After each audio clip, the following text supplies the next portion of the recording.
الحمدللہ رب العالمین والصلاة والسلام علی رسولہ الکریم وعلی آلہ واصحابہ اجمعین، اما بعد۔ تاریخ کی ہر عہد میں اشاعت دین اور دفاع دین کے سلسلے میں علماء کرام نے بڑی قربانیاں پیش کی ہیں، اور علماء کرام کی یہ بیدار مغزی رہی ہے کہ جس عہد میں جو حالات پیش آئے ہیں ان کے تقاضوں کے مطابق انہوں نے اقتدام کیے ہیں، فیصلے کیے ہیں اور ان پر عمل درآمد کیا ہے۔ جیسے ابھی کل ہی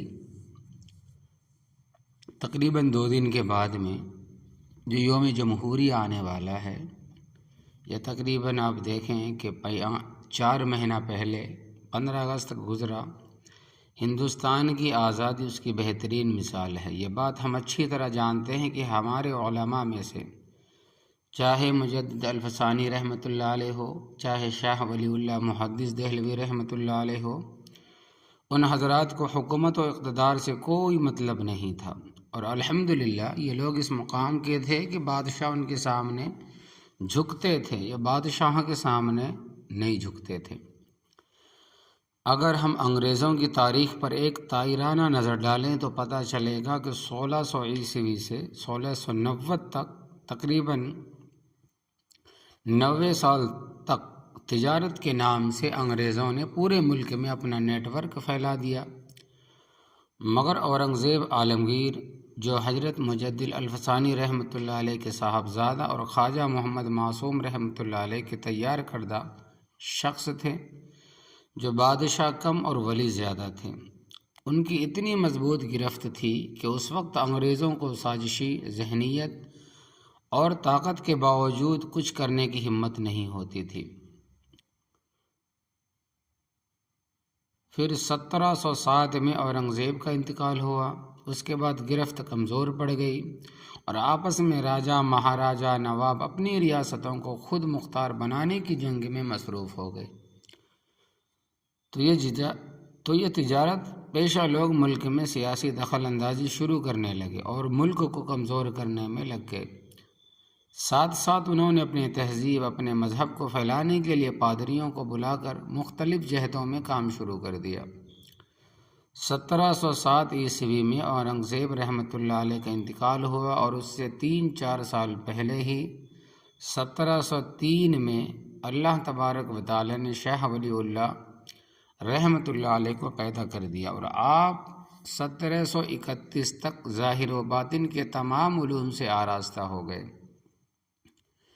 اللہ تبارک و تعالی نے آپ کو سارے علوم پر درستہ کے ساتھ خاص نعمت تقوی سے بھی نوازا، بلکہ اتنا بڑا مقام عطا فرمایا تھا کہ ہم فخر کے ساتھ کہہ سکتے ہیں کہ پوری دنیا میں رموز شریعت کا علم جو اللہ تبارک و تعالی نے آپ کو عطا کیا تھا وہ کسی اور کو عطا نہیں کیا۔ یہ ہمارے لیے فخر کی بات ہے اور خوشی کی بھی۔ بہرحال حضرت شاہ ولی اللہ رحمۃ اللہ علیہ نے 1731 کے بعد محسوس کیا کہ انگریز ہم کو غلام بھی بنائیں گے، اور غلام بنانے کے بعد ہمارا مذہب بھی ہم سے چھین لیں گے، اس لیے علمی و عملی طور پر زبردست تحریک چلانے کا فیصلہ کیا۔ یہ احساس و ادراک اللہ تبارک و تعالی نے آپ کو شروع ہی میں کرا دیا تھا کہ اس سلسلے میں حضرت مولانا علی میاں ندوی رحمۃ اللہ علیہ نے عجیب بات لکھی ہے کہ اس ملک میں اسلام کا وجود منشا الہی ہے، اور میں ہمیشہ کہتا ہوں کہ یہ حضرت کا الہامی جملہ ہے۔ آزادی کی جنگ اور تحریک ولی اللہ کے اثرات۔ ہندوستان کی جنگ آزادی میں ملک کے تمام طبقات نے بڑھ چڑھ کر حصہ لیا، تاہم مسلمانوں نے جنگ آزادی میں جس جذبہ ولولے کے ساتھ شرکت کی اس کی مثال نہیں ملتی۔ انہوں نے 1757 عیسوی سے 1947 تک کئی محاذوں پر انگریزوں کے پاؤں کھاڑ ڈالے۔ 1857 عیسوی میں انہوں نے دہلی سے انگریز کو راہ فرار اختیار کرنے پر مجبور کر دیا۔ حقیقت یہ ہے کہ ملک کا ایسا کوئی گوشہ نہیں، ایسا کوئی کونا نہیں جہاں مسلمانوں نے جد و جہد آزادی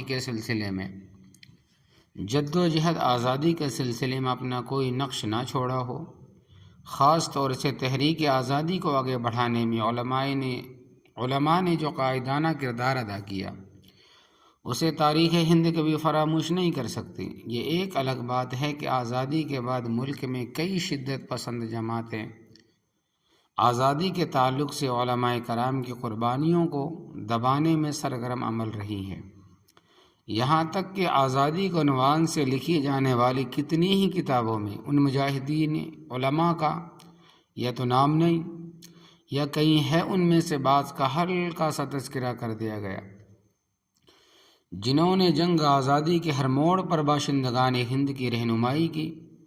17ویں صدی کے اوائل میں ہی انگریزوں نے ہندوستان میں قدم رکھ دیے تھے، مگر اس وقت کسی کو یہ معلوم نہ تھا کہ وہ تجارت کی آڑ میں ملک پر قبضہ کرنا چاہتے ہیں۔ ابتداً جس برق رفتاری کے ساتھ، جس بجلی کے تیزی کے ساتھ انہوں نے تجارت کے میدان میں ترقی کی، اس سے بظاہر یہ محسوس ہوتا تھا کہ وہ ہندوستان میں محض اقتصادی سطح پر ترقی کے خواہش مند ہیں۔ 1613 عیسوی میں جیسے ہی شہنشاہ جہانگیر نے ایسٹ انڈیا کمپنی کو ملک میں تجارت کے مقصد کے تحت فیکٹریاں قائم کرنے کی اجازت دی،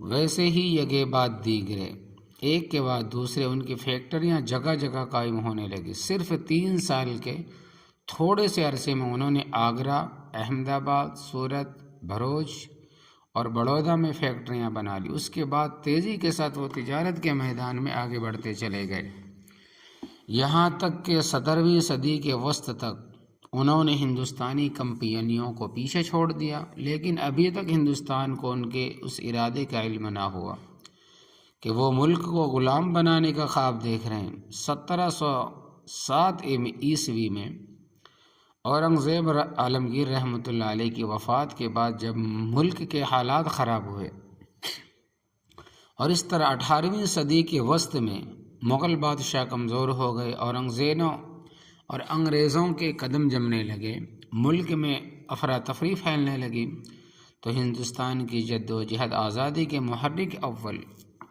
حضرت شاہ ولی اللہ محدث دہلوی رحمۃ اللہ علیہ نے 1731 عیسوی ہی سے انگریزی استعماریت کے خلاف ہندوستانیوں کے ذہن سازی کا سلسلہ شروع کر دیا۔ شاہ صاحب نے ایک منظم پروگرام بنایا، سب سے پہلے عوامی بیداری پر توجہ مبذول کی، پھر ایک ایسی جماعت تیار کرنے کا منصوبہ بنایا جو رجال کار پر مشتمل ہوا اور جس کے ذریعہ کام لیا جائے۔ مولانا عبید اللہ سندھی رحمۃ اللہ علیہ نے لکھا ہے کہ حکیم الہند نے اپنے پروگرام کی تدوین کے ساتھ ساتھ رفقا کی مرکزی جماعت پر بھی تیاری کی، جو تعلیم و ارشاد کے ذریعے اس انقلابی تحریک کی اشاعت پر ایک طرف صوفیہ اور علماء میں اور دوسری طرف امراء اور سردان سلطنت میں کرتی رہی۔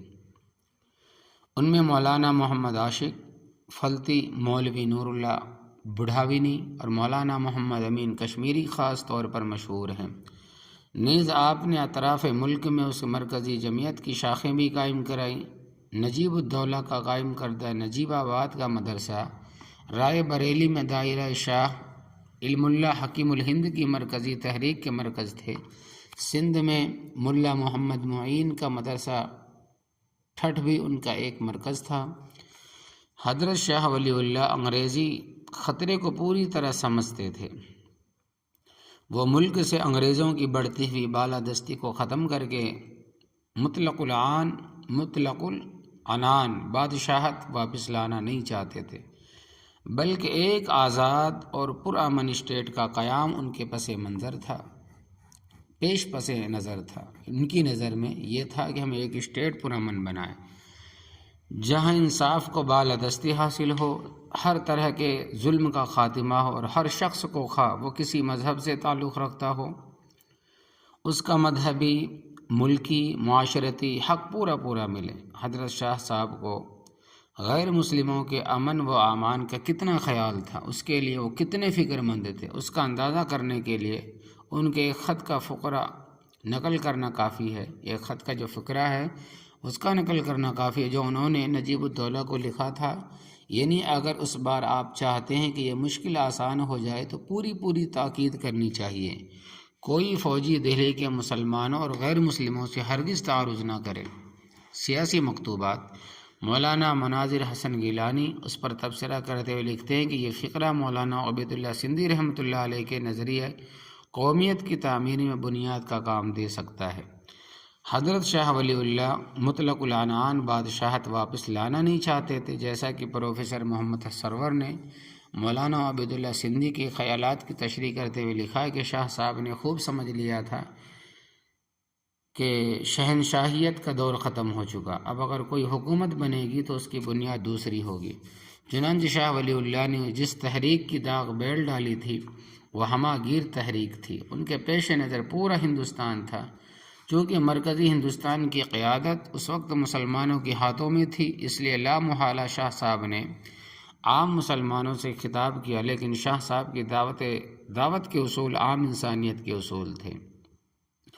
ان کا زور مذہب کے رسوم پر نہیں بلکہ مذہب کی روح پر تھا، قانون کی ظاہری شکل پر نہیں، قانون کی جان یعنی عدل و انصاف پر تھا۔ شاہ صاحب اپنے مجوزہ نظام میں اکبر، جہانگیر، شاہجہاں اور اورنگزیب کے زمانے کی مرکزیت اور سلطنت ہند کے اقتدار اعلیٰ کو بحال دیکھنا چاہتے تھے، لیکن اس طرح کے مطلق العنان بادشاہوں کے بجائے انصاف کی حکمرانی ہو۔ شاہ ولی اللہ ان کی سیاسی تحریک۔ حضرت شاہ ولی اللہ انگریزوں کی ڈپلومیسی سے خوب واقف تھے، اس لیے انہوں نے جو نظام مرتب کیا تھا اس نے پورے ملک میں آزادی کی روح پھونک دی تھی۔ اسرار احمد آزاد لکھتے ہیں، پلاسی کی لڑائی سے بہت پہلے حضرت شاہ صاحب کی تحریک کے داعی ملک کے گوشے گوشے میں پھیل چکے تھے، اور انہوں نے قریہ قریہ، گاؤں گاؤں پہنچ کر لوگوں کے دلوں میں بدیشی اقتدار کی مخالفت اور ہندوستان کی مرکزی حکومت کی بقا حفاظت کا جذبہ پیدا کر دیا تھا۔ انگریزی سیاست کی شاطرانہ چالیں، ان کے بڑھتے قدم شاہ صاحب کے دل و دماغ پر تیشے چلا رہے تھے۔ انہیں ملک میں مسلمانوں کا مستقبل تاریک نظر آ رہا تھا۔ قوم کی تقدیران پر واضح ہو چکی تھی، قوم کی تقدیر ان پر واضح ہو چکی تھی، لیکن اس زمانے میں دل ہی پر انگریزوں کا غلبہ نہیں تھا، اور حالات اتنے سنگین نہیں ہوئے تھے کہ حضرت شاہ صاحب انگریزوں کے خلاف عملی جدوجہد کا آغاز کرتے۔ تاہم انہوں نے ملک کو اخلاقی، معاشرتی، سیاسی انتشار سے بچانے کے لیے ایک مستقل انقلابی تحریک کا آغاز کر دیا تھا، جو ہندوستان کی طویل جنگ آزادی میں سنگ میل کی حیثیت رکھتی ہے۔ شاہ صاحب رحمۃ اللہ علیہ کی وفات کے بعد ان کے جانشین اور نامور صاحبزادے حضرت شاہ عبدالعزیز رحمۃ اللہ علیہ نے 1830 عیسوی میں انگریزی حکومت کے خلاف مشہور فتویٰ جاری کیا، اور اپنے والد کی فکری کوششوں کو عملی شکل دیتے ہوئے حضرت سید احمد شہید کولبریشن مومنٹ کا قائد مقرر کیا۔ کولبریشن حضرت سید احمد شہید رحمۃ اللہ علیہ نے حضرت شاہ اسماعیل شہید رحمۃ اللہ علیہ کے ساتھ تحریک مجاہدین کا آغاز دلی کی مسجد اکبر آبادی سے کیا، جسے انگریزوں نے 1857 کی جنگ کے دوران زمین دوز کر دیا، یعنی کہ شہید کر دیا۔ بالا کوٹ میں 1831 کو حضرت سید احمد شہید اور حضرت شاہ اسماعیل شہید رحمۃ اللہ شہید نے ہزاروں مجاہدین کے ہمراہ انگریزوں کے خلاف جنگ میں جام شہادت نوش کیا۔ برطانوی استعمار کے خلاف 250 سالہ جدوجہد میں سرزمین ہند کی فضائیں مسلمانوں بالخصوص علماء کرام کی قربانیوں سے معمور رہی۔ اس طویل جنگ آزادی کے دوران انہوں نے جو جانی و مالی قربانیاں دیں، اگرچہ ان کا کوئی ریکارڈ یکجا نہیں اور نہ اس پر کوئی خصوصی تحقیقی کام ہوا ہے، تاہم یہ تاریخی سچائی ہے کہ جنگ آزادی کے دوران علماء اور مسلمانوں نے جو بھی مثال اور بے لوث قربانیاں دی ہے، چاہے کوئی ان کا اعتراف کرے یا نہ کرے، لیکن یہ حقیقت ہے کہ ان کی بدولت آج آزادی کی 150ویں سالگرہ کے تقریبات کے دوران ہر ہندوستانی مسلمان شہری کا سر اونچا ہے، اور قربانیوں کے تذکرے کے بغیر تاریخ آزادی ادھوری ہے۔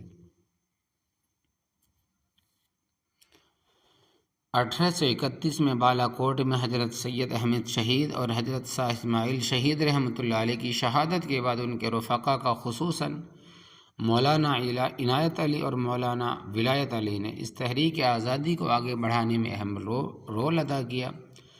پنجاب سے نکالے جانے کے بعد یہ حضرات بنگال کے راجشاہی علاقہ میں پہنچ گئے، وہاں سے انگریزوں کے خلاف جنگ جاری رکھی۔ جہاں بنگال میں یہ آگ لگی ہوئی تھی وہاں ملک کے دوسرے حصے اس سے محروم نہیں تھے۔ پٹنہ کا صادق پور بھی ایک بڑا مرکز بنا ہوا تھا، یہاں سے ملک بھر میں سرگرمیوں کو کنٹرول کیا جاتا تھا، یہاں تک کہ شمال مغربی سرحدی صوبے بھی اس کی زد سے باہر نہیں تھا۔ صادق پور کا پورا نظام علماء کرام کے ہاتھوں میں تھا۔ مولانا غلام رسول صاحب کی کتاب سرگشت مجاہدین کے مطابق علماء کرام کے پاس اس جہاد آزادی میں تقریباً 1500 مجاہدین شہید ہوئے۔ ان میں ملا لال محمد قندھاری، مولوی مظہر علی عظیم آبادی جسے معروف علماء کرام تھے۔ پھر 1838 میں جنگ ٹوپی کے دوران مولانا نصیر الدین منگلوری کے علاوہ سینکڑوں افراد جاں بحق ہوئے۔ 1857 کی جنگ آزادی کی ناکامی کے بعد انگریزوں نے دلی میں چنگیز واہلا خاں کی داستانیں دہرائی۔ انگریزوں نے دلی میں چنگیز واہلا کو خاں کی داستانیں دہرائی۔ لارڈ لا برٹ کی کتاب ہندوستان میں 41 سال اور قیصر التواریخ جلد دوم کے مطابق تقریباً 27,000 مسلمان اس میں شہید ہوئے، جن میں علماء کی متعدد باتعداد تھی۔ سن 1864 اور 1871 کے درمیان 5 اہم اسٹیٹ ٹرائلز ہوئے، جن کے تحت متعدد افراد کو پھانسی اور عمر قید کی سزا سنائی گئی۔ موت کی سزا پانے والوں میں مولانا یحییٰ علی، مولانا محمد جعفر تھانسری اور لاہور کے محمد شفیع تھے۔ لیکن جب ان مجاہدین نے سزائے موت کو پیام شہادت کے طور پر لبیک کہا، تب برطانوی حکومت نے یہ کہتے ہوئے جو سزا تمہیں عزیز ہے وہ باعث مسرت ہے اسے ہم تبدیل کر دیتے، سزائے عمر قید میں بدل دیا۔ ان سبوں کو انڈمان نکوبار کالا پانی بھیج دیا گیا۔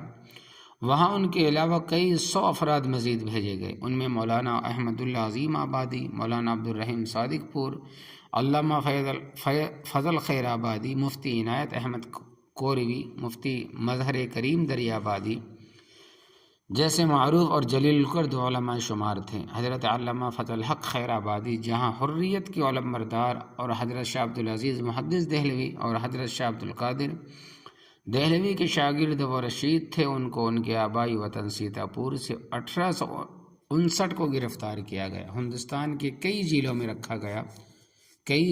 رکھا گیا، آخر میں انہیں بھی کالا پانی بھیج دیا گیا، جہاں 1861 میں ان کا انتقال ہو گیا۔ اسی طرح مولانا احمد اللہ فیض آبادی کو عود میں سازش کرنے کے جرم میں پھانسی دے دی گئی۔ باغی میرٹھ رجمنٹ کے کمانڈر مولانا لیاقت علی خان اور دہلی اردو اخبار کے مدیر مولانا باقر دہلوی کو انتہائی بے دردی کے ساتھ موت کے گھاٹ اتار دیا گیا۔ دراصل شاطر انگریز جانتے تھے کہ ہندوستان میں علماء ہی ان کے لیے سب سے بڑا خطرہ ہے، ان کے پاس حوصلہ جذبہ ہے، ان کی سوچ انتہائی بلند ہے اور وہ غلامی کی زندگی کو برداشت نہیں کر سکتے۔ 1857 کی جنگ آزادی میں علماء لدھیانہ نے بھی جم کر حصہ لیا۔ ان مجاہدین علماء میں شاہ عبد القادر لدھیانوی سر فہرست تھے۔ وہ اپنے زمانے کے برگزیدہ عالم اور سلسلہ نقشبندیہ مجددیہ کے مشہور مشائخ میں سے تھے۔ ان کے 4 بیٹے تھے، انہوں نے اپنے بیٹوں اور رفقا کار کے ساتھ برطانوی فوج سے مقابلہ کیا۔ یہ لوگ انگریزوں سے لڑتے ہوئے دلی پہنچے، ان کے ساتھ عورتیں بھی بچے بھی تھے۔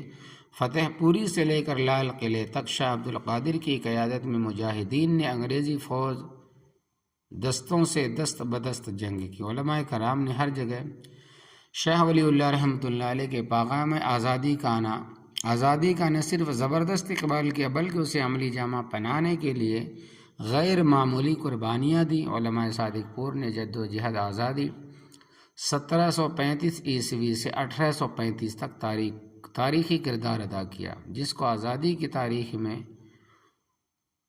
وہابی مومنٹ کا نام دیا گیا۔ 1857 عیسوی میں انگریزوں کے خلاف جو جنگ لڑی گئی اس میں بھی وہابی تحریک کا اہم رول تھا۔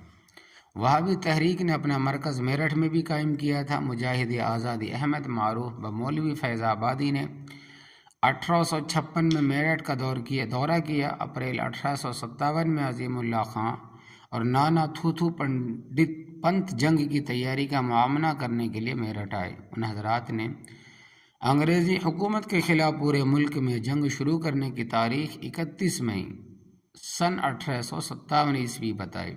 اس سے معلوم ہوتا ہے کہ پورے ملک میں اس جنگ کے لیے خفیہ طور پر بڑے پیمانہ پر تیاری کر لی گئی تھی، لیکن یہ جنگ متعینہ تاریخ سے پہلے 10 مئی 1857 ہی کو شروع ہو گئی۔ متعینہ تاریخ سے قبل ہی جنگ کے آغاز کی وجہ بیان کی جاتی ہے کہ ہندوستان کے وہ فوجی جو انگریزوں کی فوج میں شامل تھے، ان کو ایسے کارتوس دیے جاتے تھے جن کو منہ سے کھولنا پڑتا تھا اور اس پر سور اور گائے کی چربی لگی ہوتی تھی۔ جب ہندوستانی فوجیوں کو اس کا علم ہوا تو انہوں نے ان کارتوسوں کے استعمال سے گریز کیا۔ 24 اپریل 1857 کو پیر علی اور قدرت علی کی قیادت میں 85 گھوڑ سواروں نے چربی والے کارتوسوں کو چھونے سے انکار کر دیا۔ انگریزی حکام سخت برہم ہوئے اور سزا کے طور پر انکار کرنے والے فوجیوں کا زبردست مارشل کیا اور 10 سال تک کی سزا سنائی۔ 9 مئی 1857 کو پیر علی اور قدرت علی سمیت درجنوں ہندوستانی فوجیوں کو پریڈ میدان میں لایا گیا، ان کی وردی اتاری گئی اور سب کے سامنے ان کو بیڑیاں پہنائی گئی۔ ہندوستانی فوجیوں کی شرمناک بے عزتی پر وہابی مرکز کی جانب سے ایک فتویٰ جاری کیا گیا جس میں ہندوستانی فوجیوں سے بغاوت کرنے کی اپیل کی گئی۔ اگلے دن صبح کو بہت سے علماء نے جہاد چھیڑنے اور گرفتار شدہ فوجیوں کو چھڑانے کا حکم دیا۔ دوپہر تک پورے شہر میں خبر عام ہو گئی کہ ہندوستانی فوجی بغاوت کرنے والے ہیں۔ اسی کے ساتھ ساتھ طرح طرح کی افواہیں پھیلنے لگی، مثلا یورپین فوجیں ہندوستانی فوجیوں کو ننگا کرنے آ رہی ہے، سبھی ہندوستانی فوجیوں نے بغاوت کر دی ہے، یورپیوں کو مارا جا رہا ہے۔ اس سے بازاروں میں بھگدڑ مچ گئی، حالانکہ اس وقت تک کوئی بغاوت شروع نہیں ہوئی تھی۔ شام کو 5:30 بجے پیدل فوج کی کمان کے افسر کے پاس یہ اطلاع پہنچی کہ فوجیوں نے بغاوت کر دی۔ اس خبر کو سنتے ہی وہ وردی پہن کر بغیر ہتھیار لیے پیدل گراؤنڈ پر پہنچا۔ اس اثنا میں بغاوت کی خبر سن کر دوسرے انگریز افسران بھی وہاں جمع ہو گئے۔ کچھ دیر بعد کرنل فنینشن فوجیوں کو بتلا رہا تھا کہ یورپین فوجی ان کے ہتھیار چھیننے نہیں آ رہے اور کارتوس بھی وہی پرانے ہیں جنہیں گھی سے چکنا کیا گیا۔ ہندوستانی فوج کرنل فنینشن کی باتوں میں آ گئی اور بغاوت سے پیچھے ہٹنے لگی۔ یہ وقت انتہائی اہم تھا، اگر اس وقت بغاوت ٹل جاتی تو بغاوت کا وہ منصوبہ ناکام ہو جاتا جو مہینوں یا سالوں سے بنایا جا رہا تھا۔ نہ میرٹھ میں بغاوت ہوتی، نہ دلی میں، اور نہ دیگر علاقوں میں، کیونکہ بغاوت کی تاریخ 31 مئی ابھی بہت دور تھی۔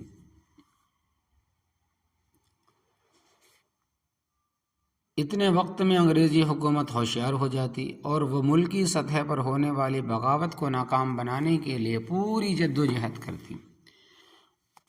بدلتے حالات کو دیکھ کر شیخ امیر اللہ اور قادر بخش نے اپنے ساتھیوں کو ہوا میں گولی چلانے کو کہا۔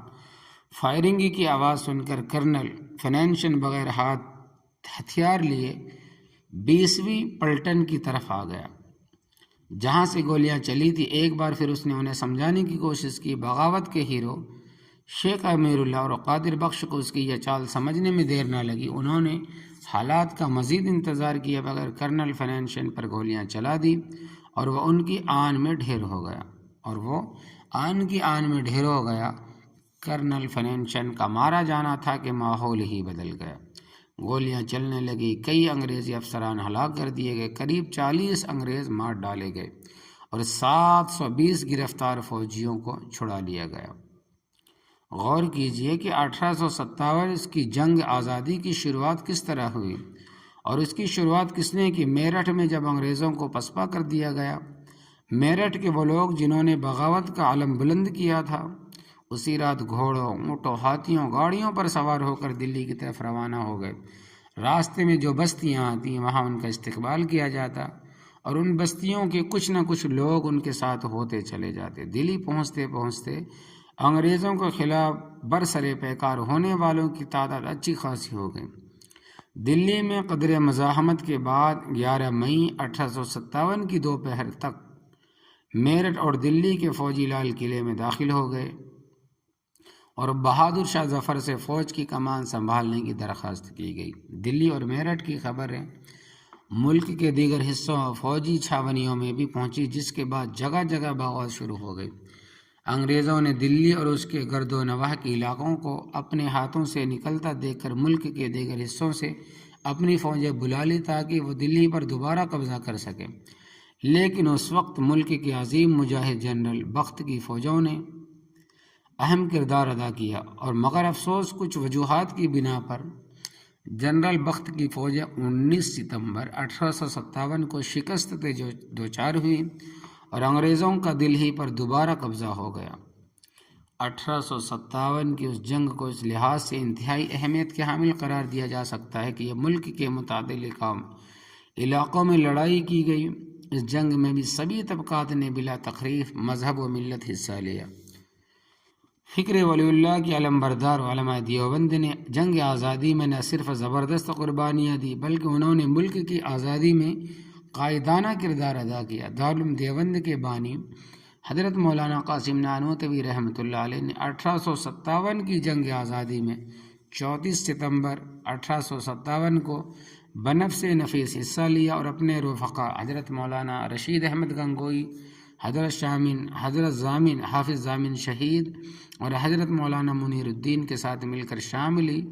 ضلع مظفر نگر میں اپنی بہادری اور شجاعت کے جوہر دکھائے اور انگریزوں کو پیچھے ہٹنے پر مجبور کر دیا۔ حضرت حاجی امداد اللہ مہاجر مکی رحمۃ اللہ علیہ کی قیادت میں یہ جنگ لڑی گئی۔ اس میں حضرت ضامن شہید اور بہت سے مجاہدین شہید ہو گئے، مگر بدقسمتی سے اس وقت کے سیاسی حالات نے انہیں شاملی سے آگے بڑھنے کا موقع نہیں دیا، مگر ان کے قائم کردہ مدرسہ دارالعلوم دیوبند کی کوکھ سے بڑے بڑے مجاہد آزادی تیار ہوئے، جنہوں نے جنگ آزادی کو اپنا اوڑھنا اور بچھونا بنا لیا۔ حضرت شیخ الہند مولانا محمود حسن رحمۃ اللہ علیہ انہی عظیم مجاہدین میں سے ایک تھے۔ انہوں نے ہندوستان کو آزاد کرانے کے لیے تحریک ریشم رومال شروع کی، جو خفیہ اور بہت منظم تحریک تھی۔ اس تحریک کو کامیاب بنانے کے لیے انہوں نے خود حجاز مقدس کا سفر کیا اور اپنے قریبی ساتھیوں کے بیرون ملک روانہ کیا۔ قریب تھا کہ اس کا کوئی بہتر نتیجہ نکلتا، اس خفیہ تحریک کا انکشاف ہو گیا۔ حضرت شیخ الہند کو گرفتار کر لیا گیا اور مالٹا بھیج دیا گیا۔ جب آپ وہاں سے رہا ہو کر ہندوستان آئے تو بہت کچھ تبدیل ہو چکا تھا، لیکن پھر بھی انہوں نے ملک میں چلنے والی تحریکوں کے ساتھ اپنے آپ کو جوڑے رکھا اور ان میں آزادی کی روح پھونک دی۔ ان میں آزادی کی روح پھونک کر 1921 میں اس دار فانی سے رخصت رخت سفر باندھ لیا، یعنی کہ دنیا سے الوداع ہو گئے۔ مولانا عبید اللہ سندھی نے بھی حضرت شیخ الہند رحمۃ اللہ علیہ کے نقش قدم پر چلنے کا عزم مصمم کیا۔ شیخ الہند کی تحریک کو فروغ دینے کے لیے وہ افغانستان چلے گئے۔ انہوں نے کابل میں کانگریس کمیٹی قائم کی اور انڈین نیشنل کانگریس سے اس کا الحاق کیا۔ افغانستان میں راجہ مہندر پرتاپ کی سربراہی میں جو آزادی حکومت قائم ہوئی، اس کے بھی اہم رکن تھے مولانا منصور انصاری بھی۔ حضرت شیخ الہند رحمۃ اللہ علیہ کی تحریک کے اہم رکن تھے۔ وہ حضرت شیخ الہند کے آخری سفر حج 1915 میں شریک سفر تھے۔ ان کو داغستان کے علاقے میں بھیجا گیا تھا۔ حضرت شیخ الہند رحمۃ اللہ علیہ کی گرفتاری کے بعد وہ افغانستان چلے گئے۔ حضرت مولانا ابوالکلام آزاد کی خواہش تھی کہ ہندوستان کے آزاد ہوتے ہی وہ مولانا منصور انصاری کی ہندوستان کو بلا لیں، لیکن 1946 میں ان کا انتقال ہوا۔ جس ملک کی آزادی کے لیے انہوں نے 31 سال جلا وطنی کی زندگی گزاری تھی، اسے دیکھ بھی نہ سکے۔ تحریک آزادی کا اہم عنوان شیخ الاسلام مولانا حسین احمد مدنی بھی تھے۔ آپ حضرت شیخ الہند کے ان رفقا میں شامل تھے جن کو حجاز میں گرفتار کیا گیا اور جو مالٹا میں جنگی قیدی کی حیثیت سے رہے۔ 1920 میں مالٹا سے رہائی کے بعد پورے جوش و خروش کے ساتھ تحریک آزادی کو آگے بڑھایا، جیل خانوں کو آباد کیا، اپنے جذبے و حوصلے سے انگریزوں کو چنے چبوا دیے۔ آپ اس وقت تک آزادی کی جد و جہد کرتے رہے جب تک کہ ملک آزاد نہیں ہو گیا۔ مجاہد و ملت مولانا حفظ الرحمن سیوہاروی، مفتی کفایت اللہ، مولانا احمد شہید، مولانا ابو المحاسن سجاد بہاری آزادی کے ان متولیوں میں سے تھے جنہوں نے تحریک آزادی کی قیادت کی اور بڑے بڑے لیڈران پیدا کیے۔ مولانا محمد علی جوہر نے تحریک آزادی کو فروغ دینے کے لیے ہمدرد اور کامریڈ نامی اخبارات نکالے جنہوں نے پورے ملک میں انگریزوں کے خلاف باشندگان ہند کو اشتعال دلایا اور انگریزوں سے ٹکر لینے کے لیے تیار کیا۔ بعد میں انگریزی حکومت نے ان دونوں اخباروں پر پابندی لگا دی۔ مولانا محمد علی جوہر نے تحریک کے خلاف میں بڑھ چڑھ کر حصہ لیا، وہ جیل بھی گئے۔ مولانا ابو الکلام آزاد رحمۃ اللہ علیہ نے آزادی کی تحریک میں زبردست مجاہدانہ قائدانہ کردار ادا کیا۔ اپنی پرمغز اور جوشیلی تقریروں سے آزادی کی فضا قائم کی۔ انہوں نے الہلال نکالا جس کے ذریعے اہل وطن کو بیدار کیا، قید و بند کی اذیتیں برداشت کی۔ قدرت نے انہیں قیادت کی فطری صلاحیتیں عطا کی تھی۔ انہوں نے جد و جہد آزادی کے مختلف مرحلوں میں گاندھی جی، انڈین نیشنل کانگریس اور ہندوستانی قوم کو رہنما یا نہ خطوط دیے اور قومی قیادت کی ذمہ داری بھی سنبھالی۔ مولانا آزاد نے آزادی کے بعد بھی ملک اور اہل ملک کی بڑے پیمانے پر خدمت کی، خاص طور پر تعلیم کے میدان میں انقلابی کارنامے انجام دیے۔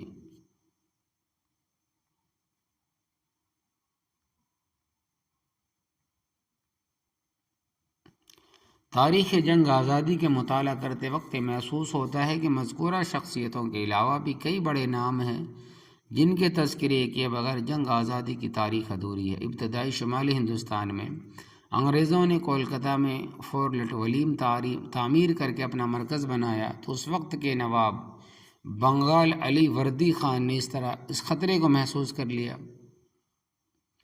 اور 1754 میں فورٹ ولیم پر حملہ کر کے انگریزوں کو بھگا دیا۔ انگریزوں کے خلاف باقاعدہ جنگ آزادی کا نقطہ آغاز بنگال کے نواب سراج الدولہ تھے، مگر بعض غداروں کی غداری کی وجہ سے انہیں 23 جون 1757 کو پالاسی کے میدان میں جام شہادت نوش کرنا پڑا۔ 1764 عیسوی میں بکسر کی جنگ پیش آئی جس میں نواب شجاع الدولہ اور میر قاسم کی فوجوں نے خون ریز جنگ کی اور ہزاروں کی تعداد میں شہید ہوئے۔ نواب روہیل کھنڈ حافظ رحمت خان نے بریلی میں 1774 کو انگریزوں سے دست بدست جنگ جس میں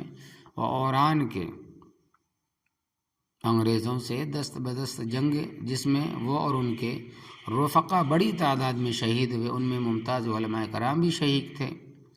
حافظ صاحب کا سلسلہ علم حضرت شاہ ولی اللہ سے جڑا ہوا ہے۔ 1776 میں مجنو شاہ نے کمانڈر کیت کو شکست دی اور 1786 میں اس نے لیفٹیننٹ کے برنیان کی فوج پر حملہ کیا جس میں اسے گہرے زخم آئے اور چند ماہ کے بعد آزادی کے اس متوالے نے داعی اجل کو لبیک کہا۔ اسی دوران جنوبی ہند کی عظیم مجاہد آزادی نواب حیدر علی نے 1767 میں انگریزوں سے سخت جنگ کی۔ حیدر علی اور انگریزوں کے درمیان دوسری جنگ 1780 کو دہائی میں ہوئی جس میں حیدر علی نے ملک دشمن انگریزوں کو سخت ٹکر دی۔ حیدر علی کی وفات کے بعد اس کے ہونہار اور حب الوطنی کے جذبے سے سرشار بیٹے ٹیپو سلطان نے کمان سنبھالی اور 1791 میں انگریزوں سے سخت جنگ کی انہوں نے جنگ آزادی کی تحریک کو آگے بڑھانے کے لیے ملک کے نوابوں اور راجاؤں کے درمیان اتحاد پیدا کرنے کی کوشش کی، مگر ان حکمرانوں نے اپنی ذاتی مفاد کے سبب کوئی توجہ نہیں دی۔ یہ دیکھتے ہوئے ٹیپو سلطان نے 1784 اور 85 میں اپنا نمائندہ ترکی روانہ کیا۔ 1796 عیسوی میں انہوں نے افغانستان کے بادشاہ شاہ زمان کو بھی مدد کے لیے ہندوستان بلایا۔ اس عرصے میں فرانس سے بھی رابطہ کیا، لیکن بیرون ممالک سے ان کو کوئی مدد نہیں مل سکی۔ بالآخر آزادی کا یہ عظیم مجاہد 1799 میں انگریزوں سے دست بدست لڑتا ہوا شہید ہو گیا۔ ٹیپو سلطان کی شہادت کے بعد اب بقیہ ملک پر انگریزوں کا قبضہ کرنا آسان ہو گیا، چنانچہ بہت قلیل مدت میں انہوں نے ہندوستان کی بقیہ ریاستوں پر قبضہ جما لیا، جسے کہا جاتا ہے کہ 1750 اور 1800 کے درمیان کا وقت انگریزوں کی زبردست فتوحات کا زمانہ، مگر یہ حکمران خاص طور پر نواب سراج الدولہ اور سلطان ٹیپو ایسے عظیم مجاہد آزادی تھے جنہوں نے شمال مشرق اور جنوب مغربی ہندوستان میں برطانوی سامراجیت کے بڑھتے سیلاب کو اپنے لاشوں کی دیواروں سے روکنے کی کوشش کی۔ 1856 کی جنگ عود میں شیر دل خاتون بیگم حضرت محل نے نہ صرف اپنی حکومت کھو دی بلکہ پوری زندگی دربدری میں گزار دی۔ جنگ آزادی کی تاریخ میں یہ تو بڑے بڑے نام ہیں جن میں عظیم اللہ خان، رحمت اللہ سیانی، بدر الدین طیب جی، مولانا برکت اللہ بھوپالی، حکیم اجمل خان، ڈاکٹر مختار احمد انصاری، مولانا شوکت علی، مولانا حسرت موہانی، حسن امام، خان عبدالغفار خان، مولانا مظہر الحق، ڈاکٹر سیف الدین کچلو، ملا جان محمد، سید بدر الدجا، ڈاکٹر سید محمد اور شفیع داودی جیسی شخصیتیں بھی شامل ہیں۔ ان رہنماؤں کے علاوہ جنگ آزادی میں عام مسلمانوں نے بھی نمایاں رول ادا کیا، اور جہاں تک جان کی قربانی کا سوال ہے تو 1831 میں بالا کوٹ کے میدان میں، 1857 کی جنگ آزادی میں، 1919 میں جلیاں والا باغ میں، 1920 اور 22 کے دوران تحریک عدم تعاون میں، 1921 میں بھوپلا بغاوت میں، 1922 میں چورا چوری پولیس فائرنگ میں، 1930 میں تحریک سول نافرمانی و نمک آندولن میں، 1942 میں ہندوستان تحریک چھوڑو میں، 1942 اور 46 کے دوران آزادی ہند فوج، اور 1946 میں ممبئی میں بحری بیڑے کی بغاوت کی حمایت میں ہونے والے مظاہروں پر پولیس فائرنگ کے دوران ہزاروں مسلمان شہید ہوئے۔ یہ وہ شہداء ہے جس کا نام تاریخ کی اوراق گردانی میں تو ملتا ہے، لیکن سرکاری یا غیر سرکاری طور پر اس کا کوئی اعتراف کہیں بھی نہیں کیا جاتا۔ تو یہ ہے وہ جنگ آزادی کے مجاہدین جو جنگ آزادی میں اپنی جانیں بھی گنوائی، مال کو بھی کھویا، اور بڑے بڑے علماء کرام شہید ہوئے۔ تو یہ بہت بڑی عظمت ہے، بہت بڑی اللہ تبارک و تعالیٰ کی طرف سے نعمت ہے کہ ہمارے بڑوں نے، ہمارے علماؤں نے، ہمارے عام مسلمانوں نے انگریزوں کے ساتھ جنگ لڑی ہے، اور ہمیں اللہ تبارک و تعالیٰ نے نعمت کے طور پر یہ آزادی دلائی ہے۔ اللہ تبارک و تعالیٰ کا شکر ادا کرے کہ لئن شکرتم لازیدنکم ولئن کفرتم ان عذابی لشدید، کہ اللہ تبارک و تعالیٰ شکر کرنے والوں کو اور زیادہ اضافہ فرماتا ہے، اور ناشکری کرنے والوں کو اللہ تبارک و تعالیٰ اور سخت عذاب دے گا۔ اللہ عمل کی توفیق عطا فرمائے۔ تو یہ پہلی کڑی ہے، انشاءاللہ تبارک و تعالیٰ دوسری کڑی بھی آئے گی۔